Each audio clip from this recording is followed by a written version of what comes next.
ಶ್ರೀರಾಮ ಸಮರ್ಥ. ಜನವರಿ 18. ನಾಮವನ್ನು ನಿಷ್ಠೆಯಿಂದ ತೆಗೆದುಕೊಳ್ಳಬೇಕು. ನಾಮವನ್ನು ಶ್ರದ್ಧೆಯಿಂದ ತೆಗೆದುಕೊಳ್ಳುವುದೆಂದರೆ ಹೇಗೆಂದರೆ ನಮ್ಮ ಗುರುಗಳು ಅಥವಾ ಯಾರ ವಿಷಯದಲ್ಲಿ ನಮಗೆ ಪೂಜ್ಯ ಭಾವನೆ ಇರುತ್ತದೆಯೋ ಅಂಥ ವ್ಯಕ್ತಿಗಳು ಹೇಳುತ್ತಾರೆ ಎಂದು ತೆಗೆದುಕೊಳ್ಳುವುದು. ಈ ರೀತಿಯಾದ ಶ್ರದ್ಧೆಯಿಂದ ತೆಗೆದುಕೊಳ್ಳುವವನ ಮನಸ್ಸಿನಲ್ಲಿ ಸಂಶಯ ಬರುವುದಿಲ್ಲ. ಈ ಸ್ಥಿತಿಯು ಅತ್ಯಂತ ಭಾಗ್ಯದ್ದೆಂದು ತಿಳಿಯಬೇಕು. ಆದರೆ ಇದು ಅಷ್ಟೇ ದುರ್ಲಭವಾಗಿರುತ್ತದೆ. ನಿಷ್ಠೆಯಿಂದ ನಾಮ ತೆಗೆದುಕೊಳ್ಳುವುದೆಂದರೆ ಸಂಶಯ ರಹಿತ ನಾಮ ತೆಗೆದುಕೊಳ್ಳುವುದು. ಸಂಶಯವು ಅನೇಕ ತರಹದ್ದು ಆಗಿರುತ್ತದೆ. ನಾಮ ತೆಗೆದುಕೊಳ್ಳುವಾಗ ಭಗವಂತನ ಕಡೆಗೆ ಲಕ್ಷ್ಯವಿಲ್ಲದಿದ್ದರೆ ಆ ನಾಮದ ಉಪಯೋಗ ಆಗುವುದೋ ಅಥವಾ ಇಲ್ಲವೋ?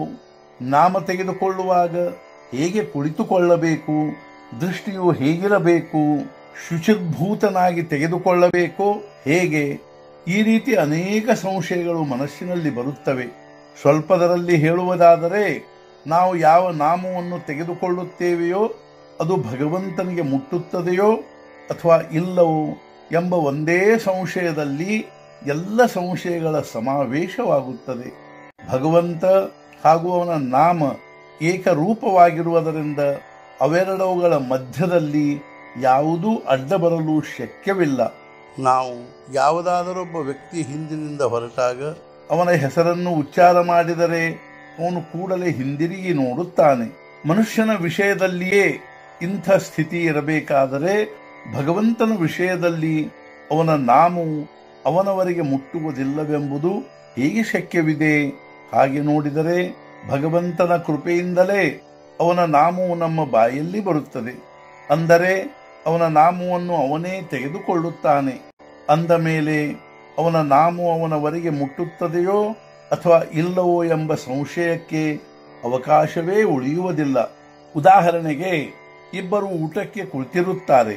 ಅವರಲ್ಲಿ ಒಬ್ಬನ ಮನಸ್ಸಿನಲ್ಲಿ ಕೆಲವು ವಿಚಾರಗಳು ಸುತ್ತುತ್ತಿದ್ದು ಅವನದು ಊಟದ ಕಡೆಗೆ ಲಕ್ಷ್ಯವಿರುವುದಿಲ್ಲ.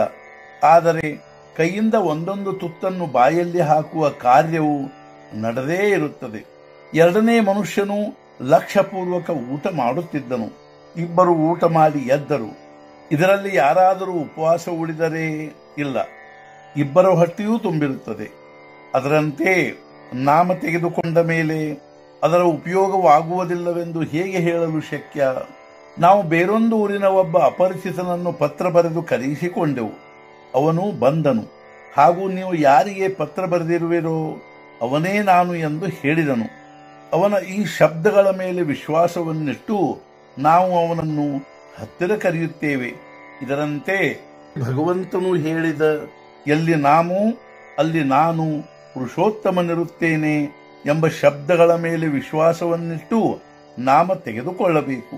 ಹಾಗೂ ಅದರಲ್ಲಿಯೇ ಅವನನ್ನು ನೋಡಬೇಕು. ಇದೇ ಶ್ರದ್ಧೆ ಆಗಿರುತ್ತದೆ.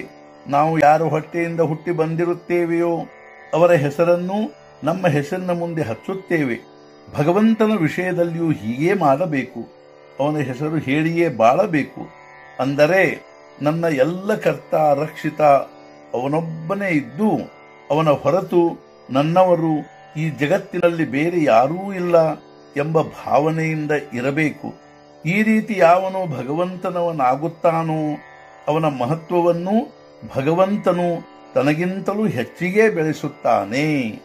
ಇಂದಿನ ಮುಖ್ಯ ವಿಚಾರ, ನಾಮದಿಂದ ಭಗವಂತನ ಪ್ರಾಪ್ತಿಯೂ ಆಗುವುದೆಂಬ ವಿಶ್ವಾಸವಿರಬೇಕು. ಇಂಥ ನಾಮಕ್ಕೆ ನಿಷ್ಠೆಯ ನಾಮ ಅನ್ನುತ್ತಾರೆ. ಸದ್ಗುರುನಾಥ ಮಹಾರಾಜ್ ಕಿ ಜೈ. ಜೈ ಜೈ ರಘುವೀರ ಸಮರ್ಥ.